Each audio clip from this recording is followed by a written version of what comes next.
Good morning, good afternoon, and good evening, everyone. I'm Danny Smith, Executive Vice President and co-owner of Color ID. Welcome to Color ID's Campus Forum Series, continuing the conversation. Today's session is titled Credential Technology, and it's the first of a series of 5 sessions. The forum sessions will be held every Tuesday and Thursday at 1 p.m. and run until May 26th. Each session will last approximately 45 to 60 minutes and repeat 3 times on future dates to provide attendee flexibility. So please feel free to invite your colleagues from your institution or your company and across the identity industry to jump into any of our future sessions. A registration link that you can forward is going to be provided by an account manager or product manager in the near future. Hey, we're really pleased to have a wide range of identity industry attendees joining us today. We got attendees here from all over the world, from higher education, corporate, and heck, I saw a couple of Color ID competitors joining us today, and we welcome you. We welcome all of you. And we hope that you find the investment of your time a good value and encourage you to be interactive in these sessions. Being a part, we're grateful we can come together and stay connected. Leading the technical discussion today will be David Stahlschmidt, Director of Product Management for Color ID.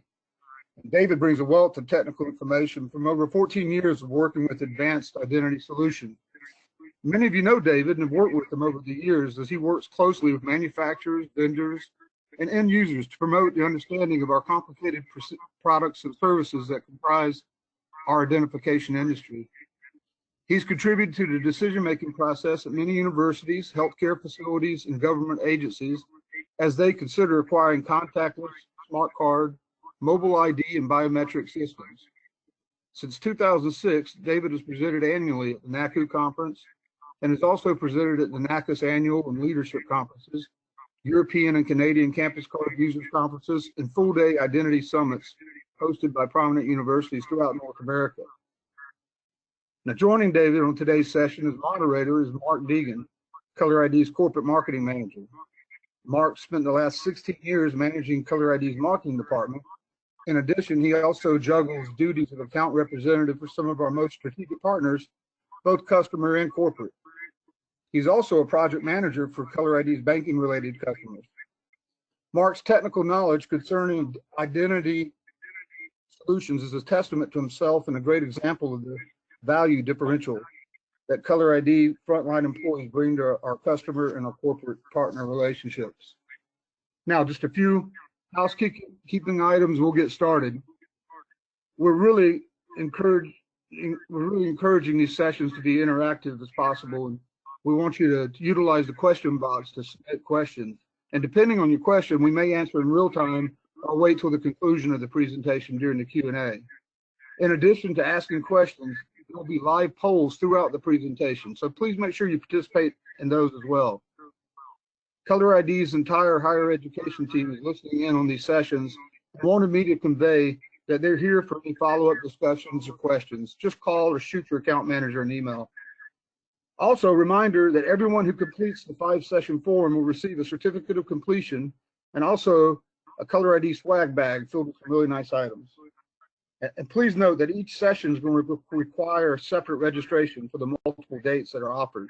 And again, the account managers and product managers will be sending those links. Hey, thanks again, everyone, for your time and keeping us connected while we're all apart. With that, I'm going to turn it over to David and Mark. David, take it away. Great. Thanks a lot, Danny, and welcome everyone to the first of these campus forum series by Color ID. We're starting off today with what, for folks who we're going to be at NACU and have been to other Color ID events, will know is a pretty familiar topic to Color ID, and that's about credential technology. And specifically today, since we have 5 different sessions to stretch out our identification technology discussion across, today I'm going to focus primarily on plastic cards and things related to plastic cards. So how and where they are made, what technologies they feature, and then how they're programmed, because that's the big deal these days. The access control card formats, encryption using manufacturer or end user owned keys, and interoperability between cards and readers. Now you know I can read. So this one has no text on it, so I have to make stuff up.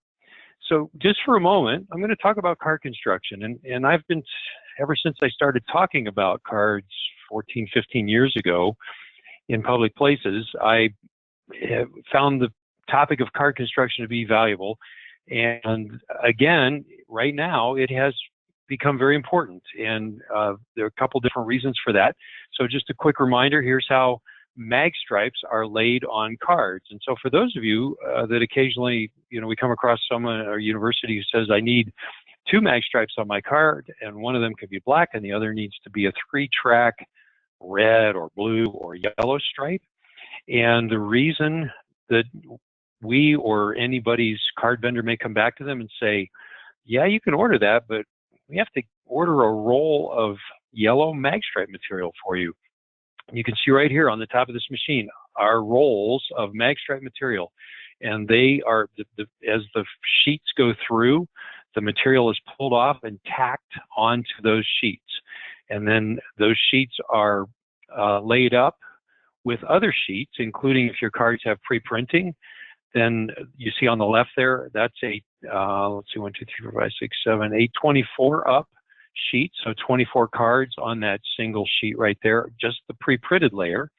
And on the right, you see all the layers of the card that will be laminated on the bottom of the mag stripe. In the middle is the what's called inlay, which contains the chip and the antenna, or chips and antennae. And of course, each of these are not done in individual cards, but rather in 24 up, 21 up, 70. I mean, just some of these sheets are very large and contain a lot of cards, but this gives you an idea of how the layers are laid up. And then this is, I like this photo because you see the technician here is sliding the plastic sheets in between the polished stainless steel platens, which are like cookie sheets, and he assembles all the layers, he lines them up, and then he puts the platens on either side and slides them into the oven there.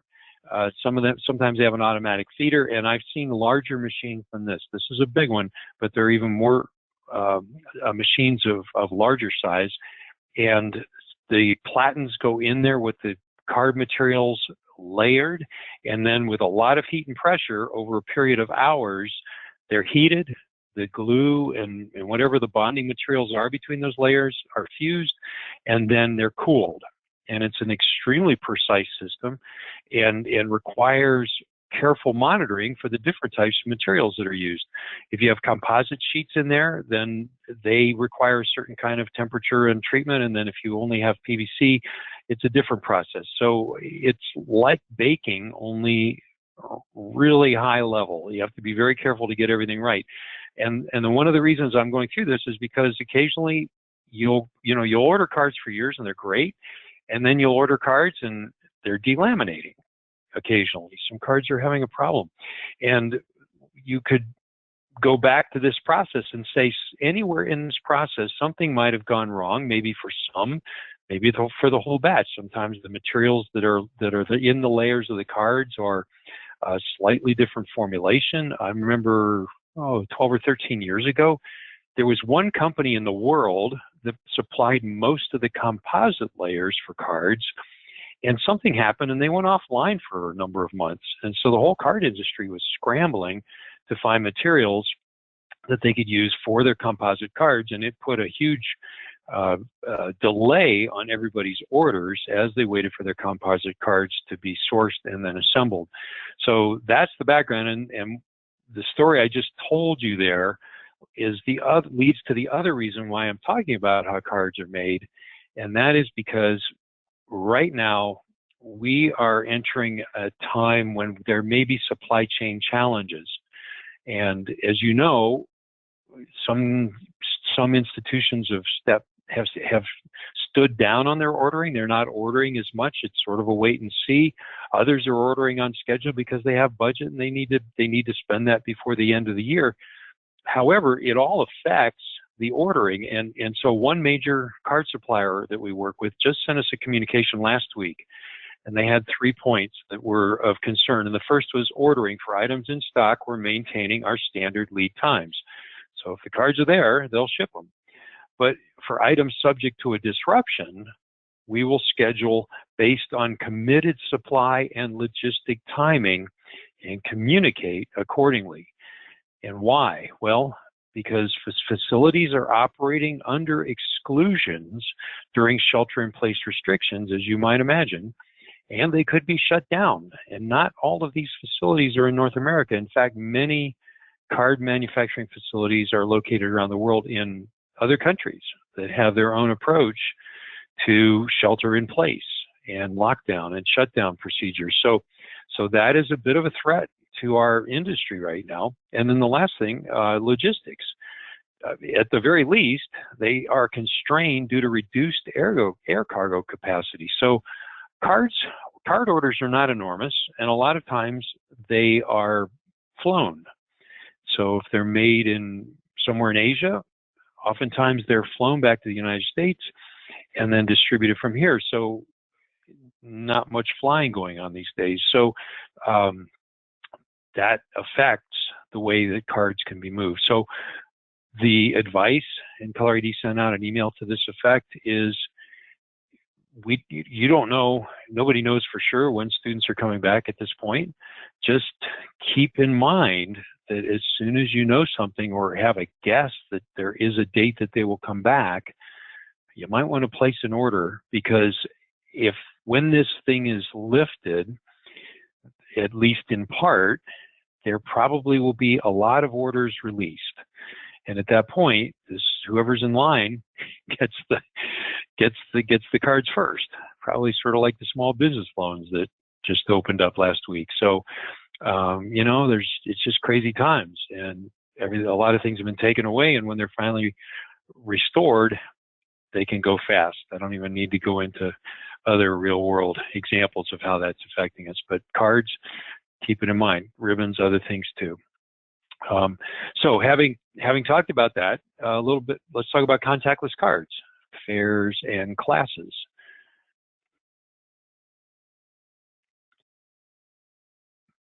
So Mark, first poll question that we're going to launch off is, what technologies are on your cards? Please select all that applicable to you. All right, we're collecting responses. We'll let it go here for a little bit so everyone has time to respond here.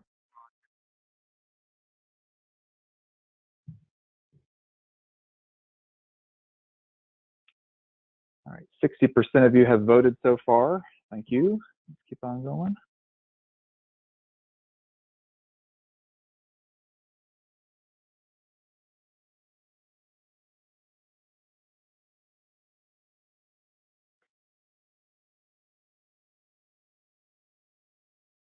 %. If we can get just a touch more, and then I'll close it so we can move on.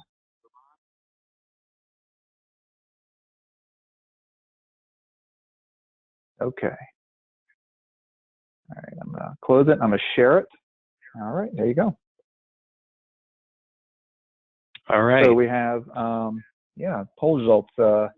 Majority of you guys, mass majority, 91%, mag stripe, followed by barcode, almost 60%, and then combination between 3 different contactless chips. Low frequency, that's your 125 kilohertz Prox, that's the old school stuff.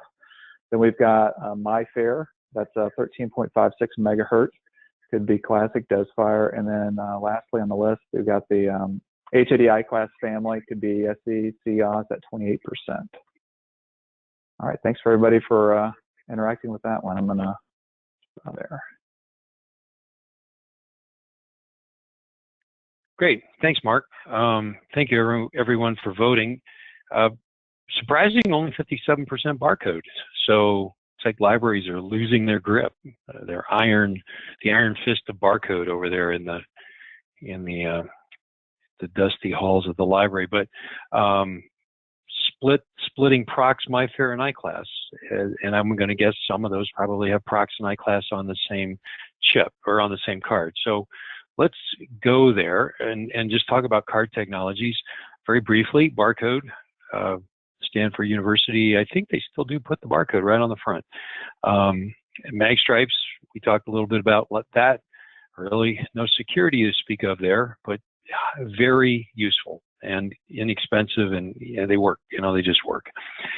Visual security is becoming more and more important, actually. Now, universities are pretty much sticking with a standard logo, face, some basic demographic data, perhaps a holographic overlay that's custom to your institution. Governments are going all in on very expensive visual security elements to validate the plastic itself. It's kind of interesting. I think at some point that will be superseded by some pretty elaborate mobile identification processes that will involve back-end server verification of identification on the phone. But until that point, all the holograms, the ghosts, all the different things going on there, they're spending a lot of money on visual security to try to keep cards from being cloned. Prox, we've talked about this so many times, it's not news. Low frequency Prox is very vulnerable, and it's been out there a long time. You could, a number of years ago, you could have done long range in a briefcase for not just a few $100, and a couple schools years ago made headlines because of that, which was unfortunate for them. Now, for several years, you can buy a $20 cloner on Amazon and clone your Prox card. So everybody knows this. If you have Prox cards, they work really well. They're just kind of vulnerable. And when Mark and I were in Omaha at the University of Nebraska a year and a half ago, somebody said, oh, you need to go over to Bed Bath & Beyond because they have locksmith in a box. And if you notice just to the left of the blue ring there in the middle of the photo, there's a low frequency reader, and it will read your Prox card, and you send them that data and $25, and they'll send you a clone of your card. So if you don't want to buy the Amazon cloner and figure out how to use it, which is pretty easy, you can go to Bed Bath & Beyond or one of the other retail outlets when they open someday and clone your cards. So because Prox wasn't secure at all, some newer cards, and also there was a need to store more data. Some newer cards in the 1990s and early 2000s appeared on the scene.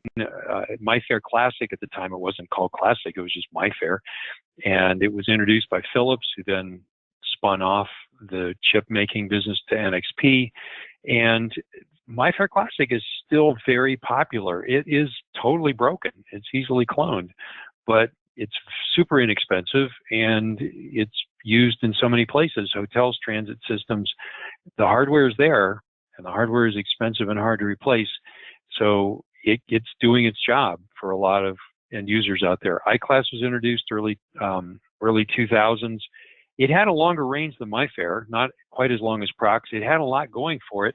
Unfortunately, HID, it got hacked, and it was a pretty sophisticated hack, but it happened, and the keys were published, and so HID had to do something about that, and that was around 09, 10, 2010, 11, somewhere in there.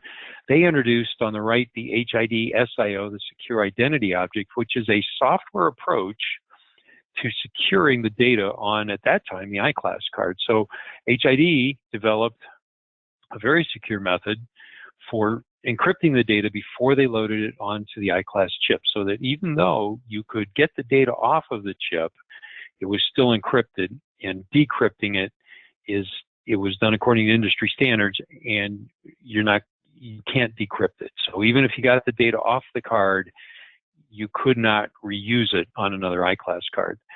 MIFARE DESFIRE was introduced by NXP. EV1 was the actually second version of DESFIRE. The first one kind of came out and disappeared quickly, but the EV1 has taken off very well, and it has AES-128 encryption, just like the HID SIO. The SIO has some additional cryptographic processes that MIFARE may or may not have, but there are a lot of similarities in the security between these two. The chip itself is not quite as advanced as the newer chips, but there are a lot of good things to recommend either of those. And HID readers, Schlage readers, Transact readers all read these NXP chips contactless. So the readers, and there's a bunch of others too. You can buy a lot of different cards, but the readers and how they interpret the data on those cards and whether they're compatible with the chips and the data programmed are something we'll discuss here in a few minutes, kind of the key to the process. DESFIRE EV2, a lot of people still ask, what's the difference? We want EV2. 4 years now that it's been out, it is generally backwards compatible with EV1, which is a good thing because most readers still are reading EV1 data. So even though you may have an EV2 card, you're probably using it in EV1 mode and you're enjoying its primary advantage over EV1. EV2 has increased read range and it feels faster because it's reading as it gets close to the reader at a little extra distance. So it's being picked up sooner by the reader. So by the time your card gets close or touches the reader, it's already read. So it does feel faster than EV1, and that is the primary advantage. It has derived master key feature. It has key rolling. Those are important, but the infrastructure to support those are pretty much non-existent in most industrial markets these days, including higher ed. At some point, somebody may introduce a really cool EV2 application to support those features, but as of right now, it's not really there. So really, it's the read range. That's what the advantage of EV2. HID then came out with COS, their latest chip, and they put an SIO data on there, secure identity object, with the software-based credential. It's very secure. They've just introduced a new reader, and the SIO can also be stored on a variety of different silicon types. So you can put it on a card, you can put it on a fob, you can put it on a phone. You can put it on a USB drive. Any way that you can store it in a way that can be communicated to a system, the SIO is a solid way of doing that. So probably most of you have seen this. We'll go through it pretty quickly, but card security levels from left to right, magstripe, 40, 45 years now. Pretty much no security. Prox, 30 years. Not much security there either. Then MIFARE and iClass around the 2000s, some security. At the time it was pretty good. It just didn't last very long. DESFIRE EV1 and iClass SE, good security, introduced 10 years later. And then EV2 and COS, the highest security, and those are pretty much popular in the last 5 years or so. So there's the security, the encryption, the 128-bit AES encryption is what differentiates the items on the right. And what differentiates these items is they can be cloned very easily. So anything to the left of this dotted line is not as secure. Everything to the right is quite secure for the time being if properly implemented. The three kinds of data on contactless cards, the one is the serial number, card serial number, or UID, unique ID. Those are interchangeable terminology for the same thing, and that's a number that's stamped digitally into the chip itself when the chip is made. And they are, by ISO standards, supposed to be unique. In some instances, like MIFARE Classic, the number was too small, and they're no longer unique. So there is a chance, if you're using card serial number for MIFARE Classic, you could possibly have an overlap of numbers because the 4 billion numbers that were available are used up and they're being repeated. The 7-byte numbers that are used for DESFIRE and COS are not anywhere close to being repeated. So those numbers will be unique for a long, long time. So that's the one type of data. Pretty much any reader can read that off of any of these cards. Then you have the secure data, and that's what the encryption is about. And it's usually the first thing that's encrypted usually is the access control data. That's the number that gets you in the door, a facility code and ID number, often in a managed format. And then a third type of data is anything unique to an application, another system that has its own ID number system. Many use cases for additional applications. Transit is probably the most common right now for third party. So how far can cards go? You know, we've gotten this far. We've gotten the DESFIRE EV2. We've gotten the CIOS. What else can we do with cards? I was at a trade show, well, a few months ago, and there was a company, Fadian, handing out what they are doing with cards. There's a lot going on with this card. You got a government level contact smart chip that is driving the contact chip is driving the contactless interface also. There's a battery in the middle there, and this is a real card. It's on my desk, and if you push this button here on the right, in the card, there's a tiny little dimple there, and it actually turns on the electronic display that generates a random number, a one-time password every time you press it. Very impressive little card. A phone would do most of these things, so we kind of have to ask, what's the point? But maybe in a financial industry, maybe in a very specific industry sector, there would be need for a card like this. But when you're thinking about cards and where can they go and how much more advanced can they get, this one with its 7 technology features, including the mag stripe, is pretty far along. Just thought I'd show that because it's kind of a curiosity. Okay, Mark, poll number 2.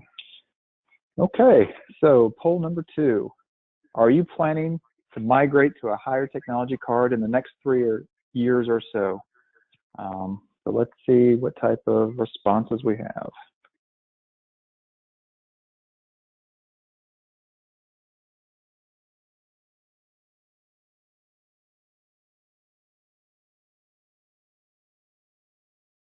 We're getting close to 60% voting so far. Thank you.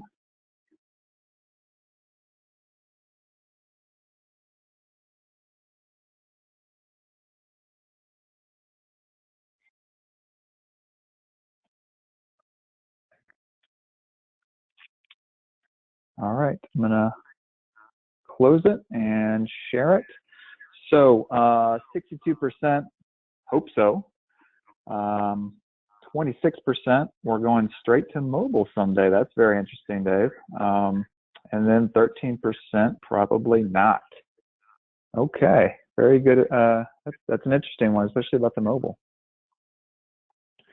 Great. Well, thanks, Mark. Yeah, that is interesting. And 62% hope. It's just very fascinating following, you know, we've been talking about mobile for 10 years, and we'll do a session on that next week and then 2 more sessions also on mobile. And, you know, there's just so many interesting things going on with mobile. So that a quarter of the people at this session, or whatever you are at Magstripe, probably maybe Prox.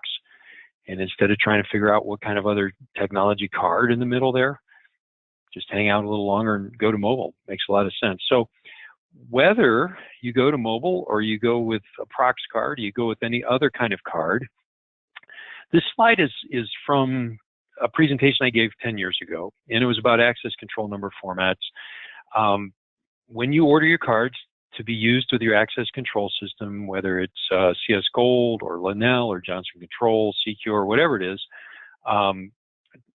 then you're going, and Transact 2, whatever the system is, it's looking for a certain kind of number on the card, and the number will have a format. And I used to use the example of a telephone number.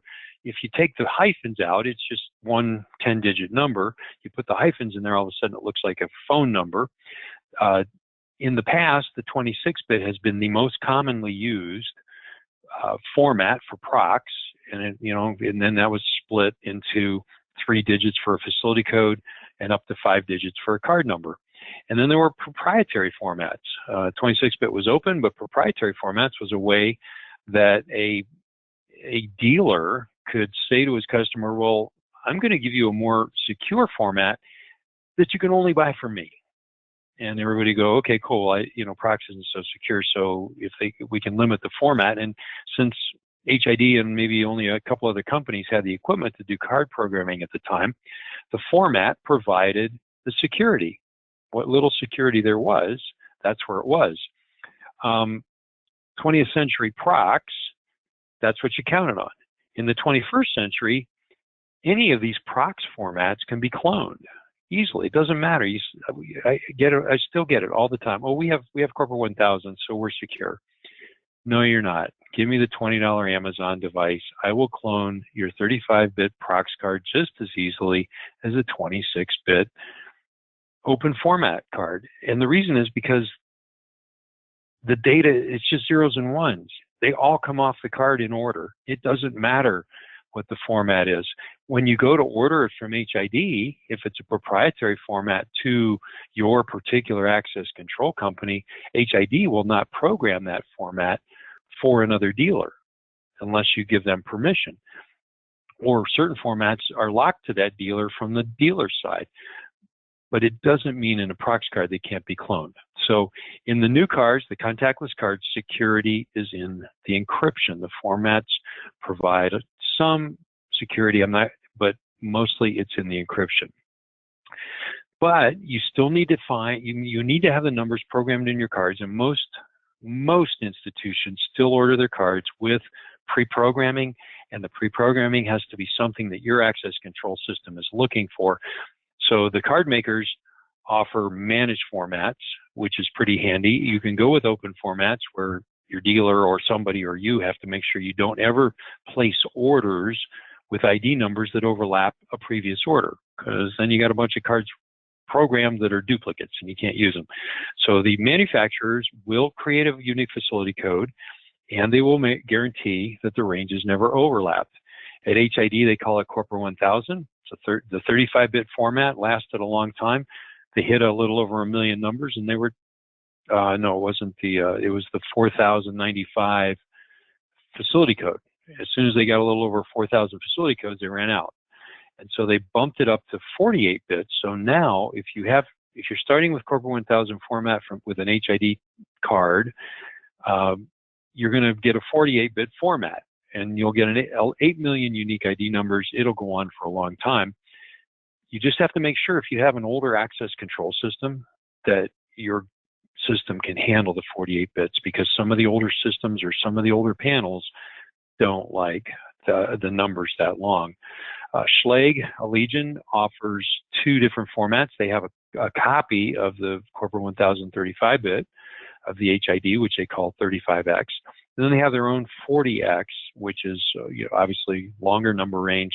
And you specify your start numbers. They'll let you pick any available facility code. It's very likely you could match exactly a format that you have in a Schlage format if in those. And then there are many other card makers that are programming cards with a variety of different kinds of formats. So now it's very common that an end user will come to us and they'll say, we have these Prox cards and our dealer's selling them to us for $10, and we can't order them from the maker because they tell us they'll only sell them to the dealer. Can you help us? And the answer, especially if it's Prox, is yes, we can, because there are a lot of other companies now that have figured out how to program Prox cards, because it's not that hard, and they are providing cards with that programming in what used to be guaranteed business for dealers. So the security's gone, and now it's kind of an open market there. Mark, another poll. So the next poll question is, how many physical access control systems or PAC systems do you have on campus? Count separate housing, lock systems, and sneaker nets. Let's see what we get. And while folks are doing this, thank you for those that are submitting questions.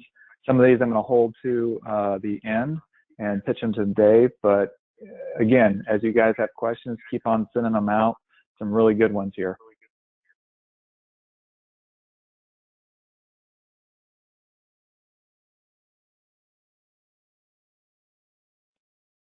Okay, we're at 55% voted. Get a little bit more interaction.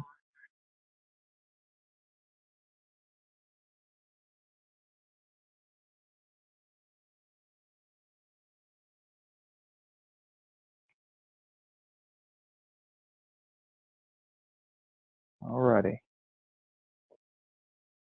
So 33% of you say you have one.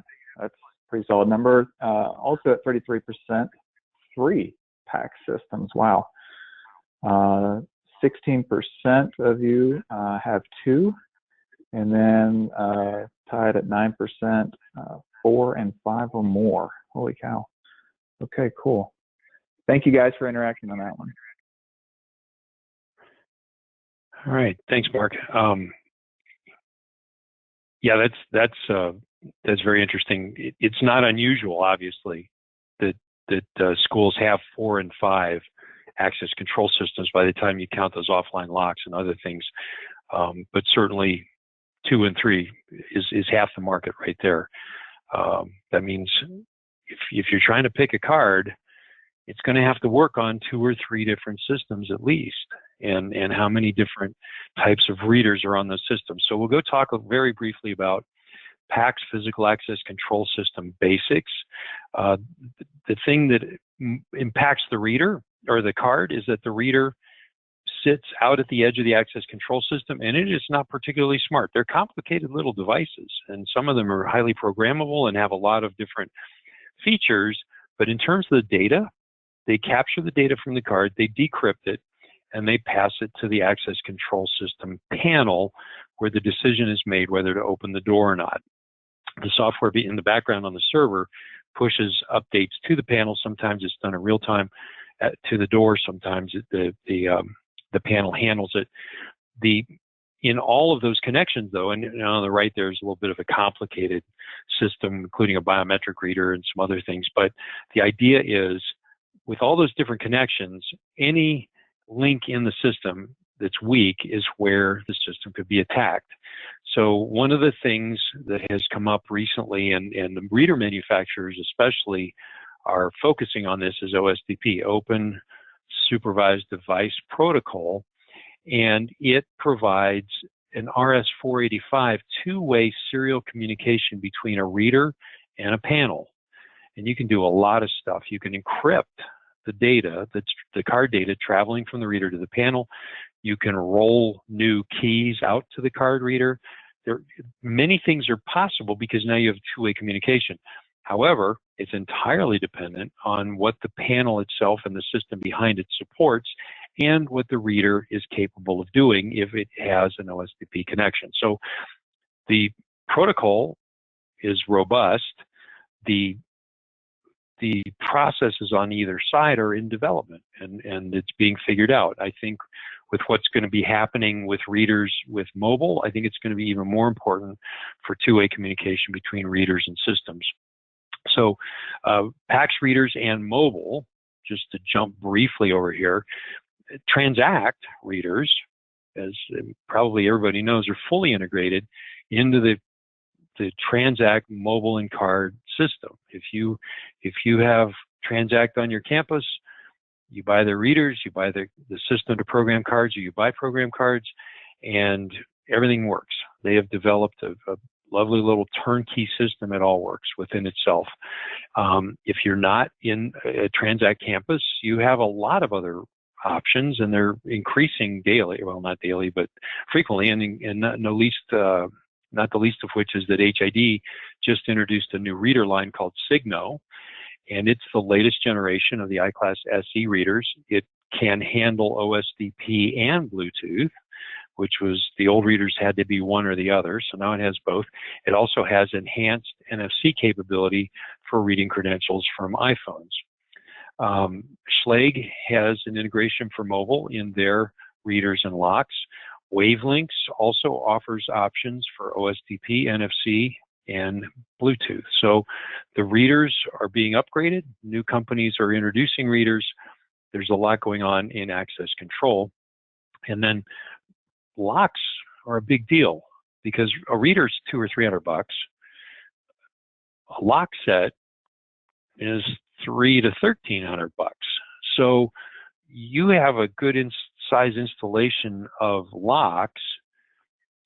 That may drive which direction you go with your card program, because you need to fit your lock system and then somehow work the card readers, the wall mount readers and other readers to that, because locks are very expensive and they're labor intensive to replace. These are the three primary online electric locks electronic locks available for campuses. Obviously, there are many other brands and many other features I've left off here, my apologies, but these are the ones we hear most about, and they all have mobile and they all have card support. So Schlage also has a newer line there. This is just a representative group of locks, but all things to keep in mind when you're considering your credentials, because you have to have cards that work with all these different things. So keys to getting along. Sorry. The encryption keys, I've talked about it, how the data is secured, how the cards authenticate are by means of these keys.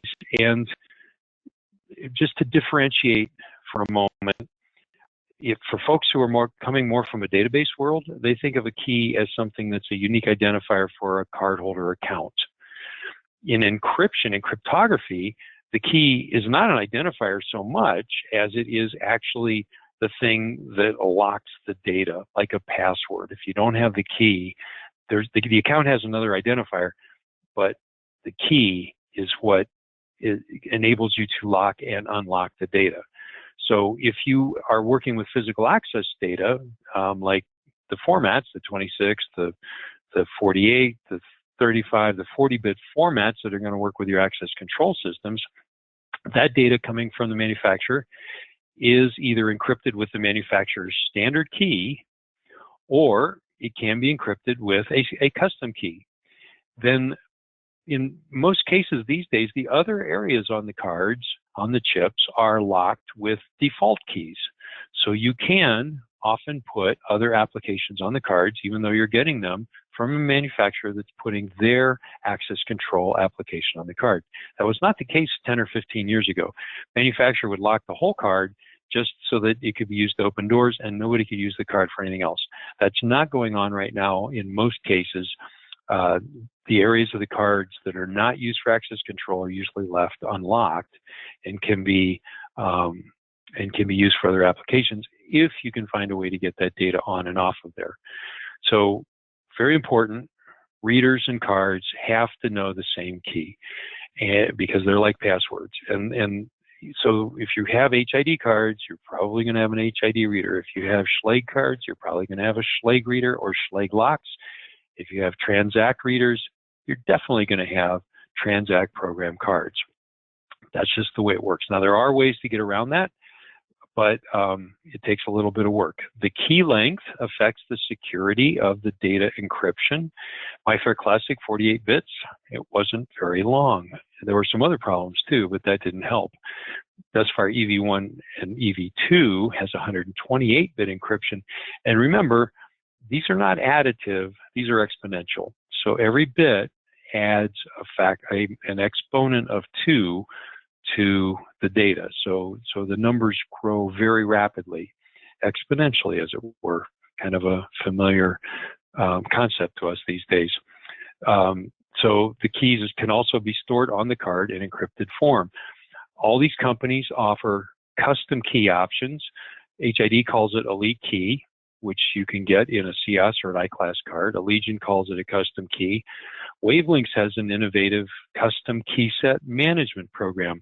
They'll create a key, you can give them a key, they'll manage it, they'll guard it, they'll use it to program cards, not unlike what the other manufacturers are doing, but they have set it up from the beginning to be highly flexible. So they're taking a very unique approach to not a brand new concept, but they're bringing a fresh approach to it.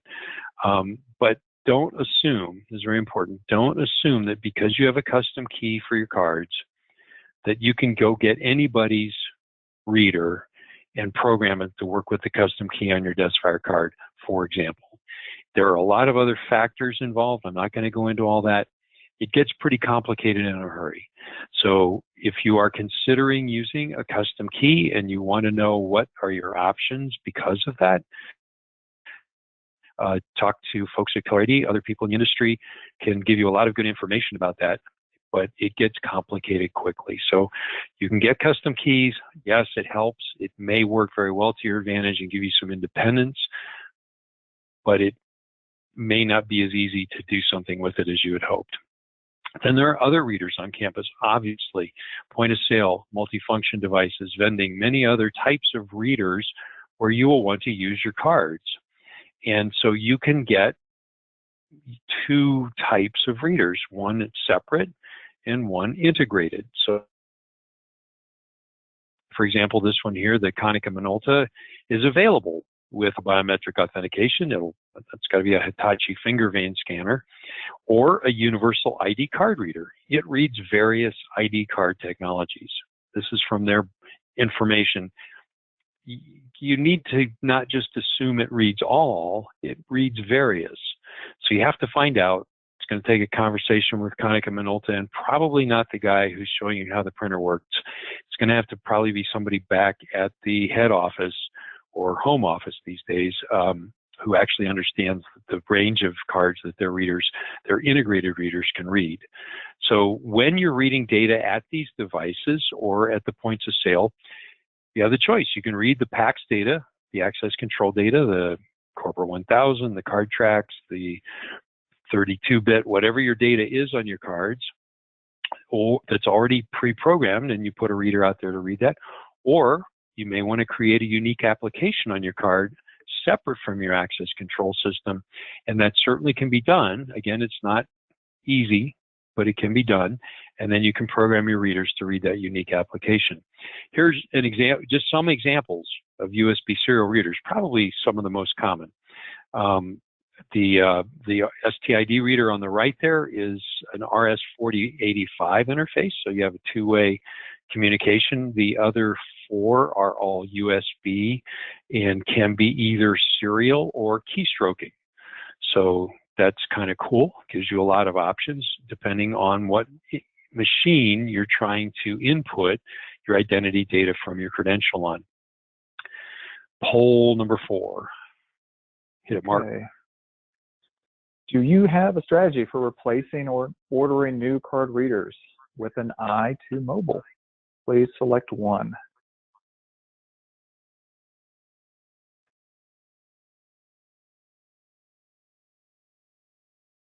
You can absolutely tell that David wrote these when he says, shucks, no. That's classic. All right, we're up to 61% voted. Thank you. And all right. Perfect. Okay, I'm going to share this. All right, so we're working on it. 62%. Awesome.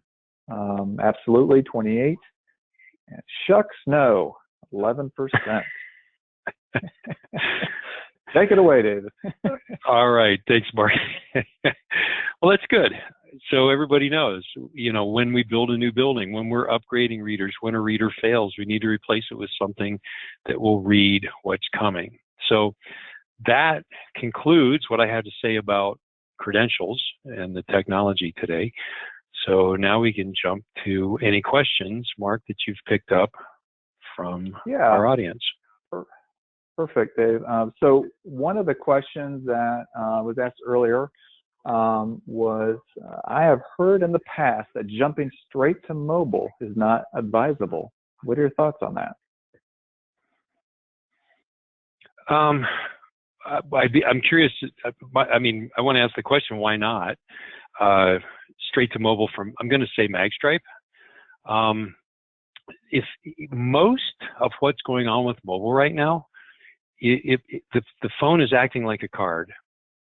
You put a credential on the phone, it transmits over the NFC protocol, which is the same as like a DESFIRE card or a CS card, and the reader reads that data just like it was coming from a card. So if you have readers in place to read NFC data, then you could jump straight to mobile. I mean, obviously the infrastructure is usually the biggest deal. You're going to put a number. You're going to put a number on your credential, a number as a credential on your phone that's going to look like your card number, and that's going to transmit to the reader, and then the reader is going to pass that back to whatever the system is, the point of sale system, the access control system. So it's it's not a problem. I mean, the biggest problem is financially, usually, is the story that we hear. We can't afford that. We can't flip all our readers at one time. And that has been a wrinkle brought by the Apple intrusion. But aside from that, you could get into it in a limited number, buy 100 credentials, put them on phones, put up a couple readers, see how everybody likes it, see if you want to go with it, or if you know everybody's going to love it, start replacing readers quickly. So, perfect. And to add on to that too, April 21st, we're going to be doing a webinar on going mobile for under $1 million. So that'll also talk a little bit more mobile-centric discussions. So that might help. Here's another one, Dave. We want to use our cards with our local transit authority. Is that possible? Can we do that? Yeah, possibly, depending on what card you have right now, or if you are able to change. First of all, the chip has to work, because transit, if they're using contactless, then they have fare collection boxes, and the fare collection readers are engineered by GenFare or whatever the company is that provides those to the transit company. So you need a good relationship with somebody at the transit company so they can put you in touch with the fare collection contractor for them. And because you need to get to the engineer that understands how their cards work with their fare collection boxes. It could be as simple as just reading the card serial number from a MIFARE, a DESFIRE, CIOS, or you may, like the University of Cincinnati, want to actually put an application on the chip that works exactly like the University of Cincinnati fare collection application on the regular Cincinnati cards. Another way to go is the way they do in Boston, where a number of the schools up there put a separate MIFARE chip in their cards, whatever else they have in or on their cards, they put MIFARE in there, and then that MIFARE chip can be programmed at the stations just like any other Charlie card. So that puts it on, in that case, it puts it on the user. They put in their credit card, they load the value onto the Charlie card account, they present their student ID card with the MIFARE chip on it, which is pre-provisioned, and then it loads up. So number of different approaches. Feel free to contact us later if you have any questions about that. Cool. Here's a follow-up too. So our transit system is working on moving things to mobile utilizing Apple Pay and Android Pay. How do we better assist the transit system to get on the mobile credentials? That's a good question. They're going to have to figure out. Yeah, well, I assume they're going to do this not just for the university. They're going to do this for their whole rider base. And so they will work out with, their fare collection company, I assume has an arrangement with Apple, and Apple's the one that is challenging to work with here, because Android, being a free operating system and doesn't have all the business rules to deal with. So Apple's the one that you got to figure it out. So the fare collection company will figure that out. They'll create a credential, and then that credential will sit in the Apple wallet of anybody that needs to ride on the transit.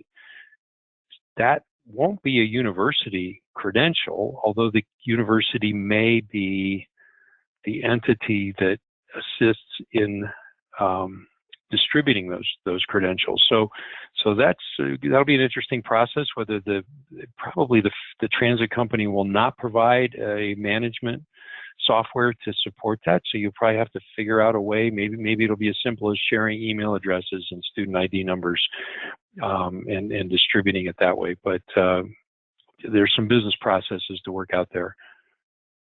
Mm-hmm. So here's the last one. Unless anybody else submits, kind of ties it all together. If we are upgrading to a new contactless card, how do we pick the right card for us? Okay. Well, I kind of touched on that several times in the talk here. Usually and we get exactly that question from lots of universities and sometimes whole statewide systems. I was standing in one state at a meeting of 50 people, and somebody stood up after about 3 hours of conversation by a variety of people, and said, well, what card should we go with? And that's the question. The answer usually starts with, what's your infrastructure? How many, what are your access control systems? What are the locks that you have? How many of them? And then the readers, and how many of those are new and how many need to be replaced? Point of sale, what do you want to do? Mobile. So you need to find out if you have infrastructure that you can reuse and it's substantial, then that may point you in a certain type of card. If it's all HID and you've been replacing HID Prox readers with I-class SE readers or multi-class SE readers for the last 7 years, and you now have 600 of those in place, and you have ASA locks in one of your housing units, then that would be almost certainly an HID decision.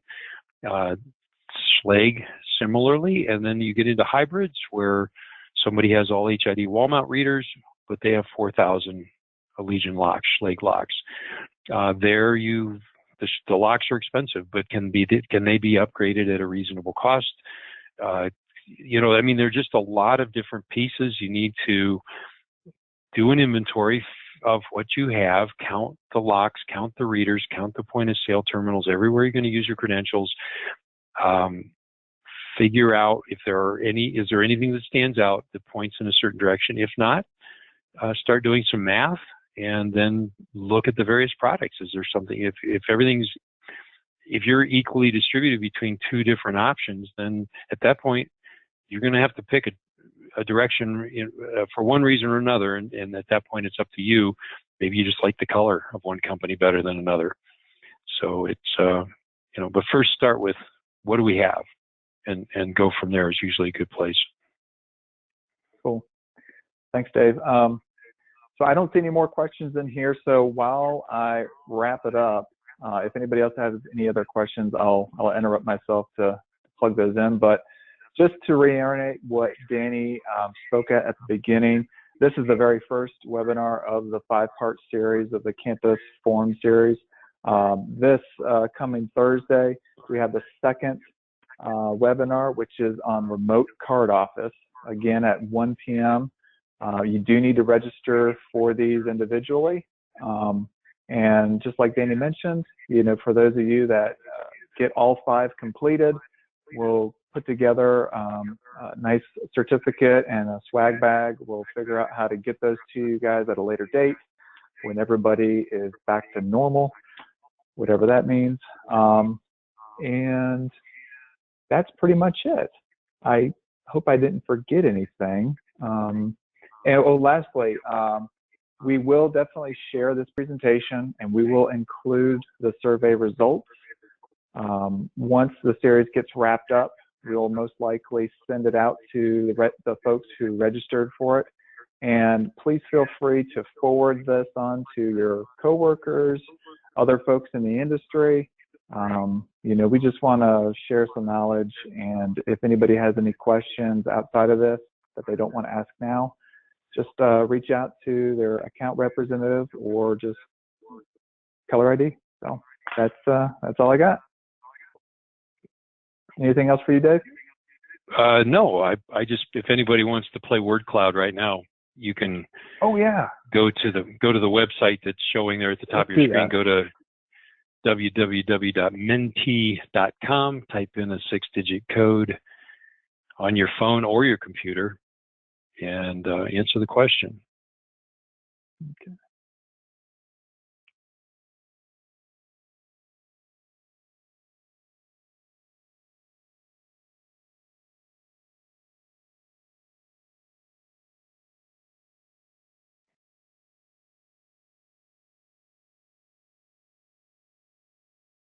It's getting there. Isolated. Yeah, that's a good one.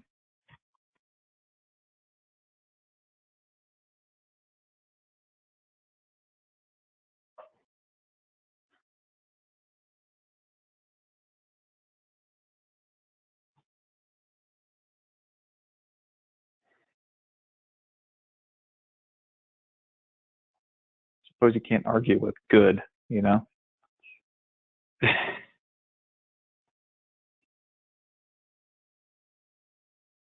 Like folks are starting to drop off, and that's awesome. Thank you guys for spending time with us today.